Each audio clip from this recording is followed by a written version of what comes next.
ಚಲನಚಿತ್ರ ರಚನಾಕಾರರು ಹಾಗೂ ನಮ್ಮೆಲ್ಲ ಪರಿಸರದ ಗೀತೆಗಳ ರೂವಾರಿಗಳು ಆದಂತಹ ಶ್ರೀಯುತ ಗೊಲ್ಲಹಳ್ಳಿ ಶಿವಪ್ರಸಾದ್ ಸರ್ ಅವರು ಕರ್ನಾಟಕ ಜಾನಪದ ಅಕಾಡೆಮಿ ಅಧ್ಯಕ್ಷರು ಈ ಒಂದು ಕಾರ್ಯಕ್ರಮವನ್ನು ಉದ್ದೇಶಿಸಿ ಒಂದೆರಡು ಮಾತನ್ನು ಹಾಡಬೇಕಾಗಿ ಈ ವೇದಿಕೆಯ ಮೂಲಕ ನಾನು ಕೋರ್ಕೊಳ್ತಾ ಇದ್ದೀನಿ.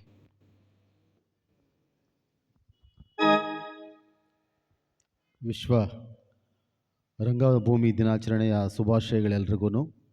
ಈ ವಿಶ್ವ ರಂಗಭೂಮಿ ದಿನಾಚರಣೆಯ ಒಂದು ಕಾರ್ಯಕ್ರಮದಲ್ಲಿ ವೇದಿಕೆಯಲ್ಲಿ ನನ್ನ ಜೊತೆ ಕೂಡ್ತಿರ್ತಕ್ಕಂಥ ಎಲ್ಲ ನನ್ನ ಅತಿಥಿ ಮಿತ್ರರಿಗೆ ನನ್ನ ಅನಂತ ವಂದನೆಗಳನ್ನು ಹೇಳ್ತಾ, ವೇದಿಕೆಯ ಮುಂಭಾಗದಲ್ಲಿರ್ತಕ್ಕಂಥ ಎಲ್ಲ ಕಲಾವಿದ ಬಂಧುಗಳೇ, ಬೇರೆ ಬೇರೆ ರಾಜ್ಯಗಳಿಂದ, ಬೇರೆ ಬೇರೆ ಜಿಲ್ಲೆಗಳಿಂದ, ಬೇರೆ ಬೇರೆ ಭಾಷೆಗಳಿಂದ ಬಂದು ಕೂಡಲ ಸಂಗಮ ಇದ್ದಂಗೆ, ತ್ರಿವೇಣಿ ಸಂಗಮ ಇದ್ದಂಗೆ ಇವತ್ತು ಕಲಾ ಸಂಗಮ ಆಗಿದೆ. ಭಾಳಷ್ಟು ಖುಷಿ ಆಗ್ತಿದೆ. ನಾನು ಭಾಳಷ್ಟು ಮುಖ್ಯವಾದಂಥ ಕಾರ್ಯಗಳು ಮೂರಿದ್ವಿ ಇವತ್ತು. ಆ ಸಭೆಗಳನ್ನು ರದ್ದು ಮಾಡಿಕೊಂಡೆ ನಾನು. ಕಾರಣ ಇಷ್ಟೇ, ಇವರು ನಮ್ಮ ಮನೆಗೆ ಬಂದು ಬರಲೇಬೇಕಂತಕ್ಕಂಥ ಒಂದು ಆಜ್ಞೆಯನ್ನು ನನಗೆ ಕೊಟ್ಟಿದ್ದಕ್ಕೆ ನನಗೆ ಖುಷಿಯಾಗಿದ್ದು, ಒಬ್ಬ ಸಾಮಾನ್ಯವಾದಂಥ ಕಲಾವಿದರೆಲ್ಲ ಕೂಡ ತ್ರಿವೇಣಿ ಸಂಗಮದ ಥರ ಎಲ್ಲ ರಾಜ್ಯಗಳನ್ನು ಒಳಗೊಂಡಂಗೆ ಒಂದು ವೇದಿಕೆ ಮಾಡಿಕೊಂಡು ಅದರ ಮುಖಾಂತರ ಏನಾದರೂ ಮಾಡಬೇಕಂತಕ್ಕಂಥ ಆಶಯವನ್ನು ಒಳಗಡೆ ಚಿಗುರಿಸ್ಕೊಂಡಿದ್ದಾರಲ್ಲ, ಅದು ಭಾಳ ಸಂತೋಷ ತಂದಿದ್ದು.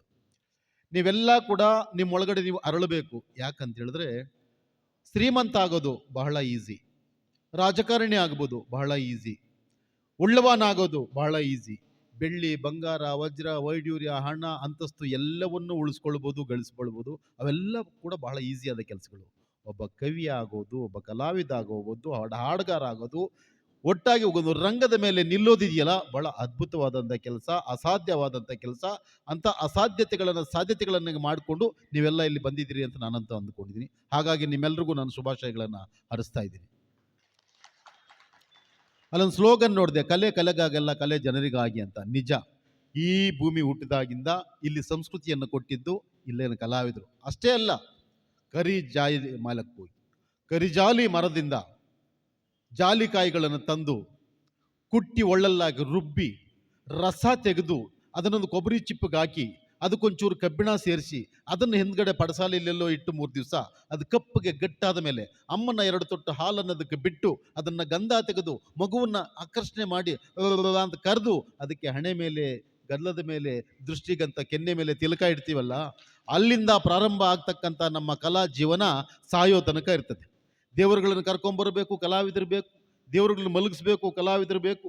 ಊರನ್ನು ಉತ್ತುಂಗಕ್ಕೆ ತಗೊಂಡೋಗ್ಬೇಕು, ಕಲಾವಿದರು ಬೇಕು. ಎಲ್ಲ ಕಷ್ಟಗಳನ್ನು ಮರೆಸಬೇಕು, ಕಲಾವಿದರು ಬೇಕು.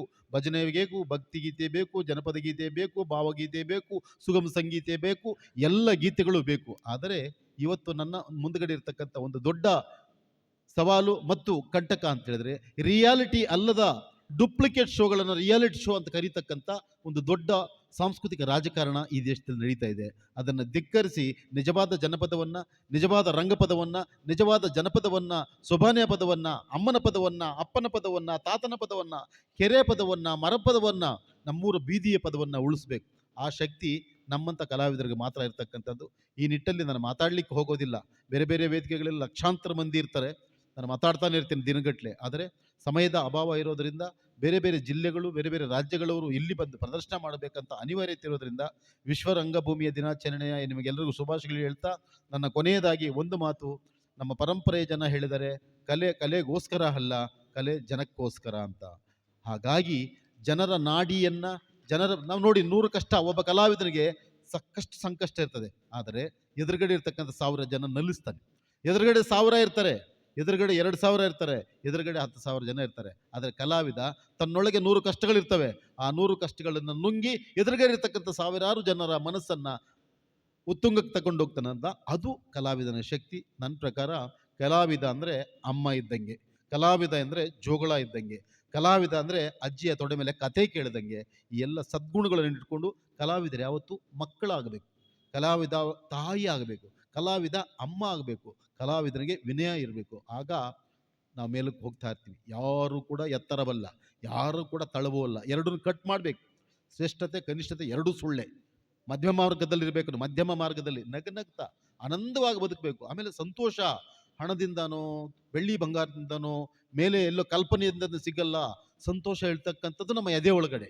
ಅದನ್ನು ನಾವು ಅರಳಿಸ್ಕೊಂಡಾಗ, ಅದಕ್ಕೆ ನೀರಾಕಿ ಅದನ್ನೇ ಚಿಗುರಿಸ್ಕೊಂಡಾಗ, ಮನಸ್ಸು ಸಂತೋಷ ಪಡಿಸ್ಕೊಂಡಾಗ ಸಂತೋಷ, ಆನಂದ, ಸ್ವರ್ಗವು ಎಲ್ಲವೂ ನಮ್ಮಲ್ಲೇ ಸಿಗುತ್ತೆ ಅಂತಕ್ಕಂಥ ಸತ್ಯವನ್ನು ಹೇಳ್ತಾ ನನಗೆ ಮಾತಾಡಲಿಕ್ಕೆ ಅವಕಾಶ ಮಾಡಿಕೊಟ್ಟಂಥ ಇಡೀ ಇಲ್ಲಿ ಸಕಲ ರಂಗ ಸಜ್ಜಿಕೆ ಮತ್ತು ಈ ಸಂಘಟನೆಯ ಎಲ್ಲ ಪದಾಧಿಕಾರಿಗಳನ್ನು ನಾನು ಅಭಿನಂದಿಸಿ ನನ್ನ ಮಾತನ್ನು ಮುಗಿಸ್ತೇವೆ, ವಿರಾಮ ಹೇಳ್ತಿದ್ದೇನೆ. ಎಲ್ರಿಗೂ ನಮಸ್ಕಾರ. ಹೌದು, ಸರಳಿತ್ ನಿಜನೇ. ಕಷ್ಟ 1000 ಇದ್ರೂ ಕೂಡ ಪ್ರೇಕ್ಷಕರ ಮುಂದೆ ನಗಿಸುತ್ತಾ ಹೇಳೋದಿದೆಯಲ್ಲ, ಅದು ಕಲಾವಿದರಿಗೆ ಮಾತ್ರನೇ ಸಾಧ್ಯ. ಅಂತಹ ಕಲಾವಿದ ತಾಯಿನೂ ಹೌದು, ತಂದೆಯೂ ಹೌದು ಅಂತ ಹೇಳ್ತಾ ಈ ವೇದಿಕೆ